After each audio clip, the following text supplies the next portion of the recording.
भाईजान दोस्तों दो दबाद मादिया का शौक करा रहे हैं भाईजान।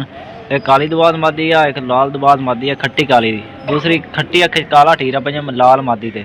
बहुत ही म्यारी और तकड़ियाँ मादियाँ जिस मेरे भाई को जान गया अच्छे लफ्ज़ों ने याद करेगा। दोम के बराबर भाईजान कलियाँ तुम मादिया का छड़ के शौक कराने हैं जी। माशाल्लाह जी मादिया ने शौक कर लो। बंद हड्डी जोड़ अच्छा बॉडी स्टैंड है मादिया का जिस मेरे भाई को जान गया अच्छे लफ्ज़ों ने याद करेगा। कार को ऑल पाकिस्तान दस्या लोकेशन मेरे बुरे वाला व्हाट्सअप नंबर 0317 64 694 याद करेगा। बहुत म्यारी और तकड़ियाँ मादिया भैया। काली दबाद मादी है, एक लाल दबाद मादी है, बहुत ही तकड़ियाँ मादिया भैया। सीजन वीडियो बनाई गारंटी फिर मादिया भैया।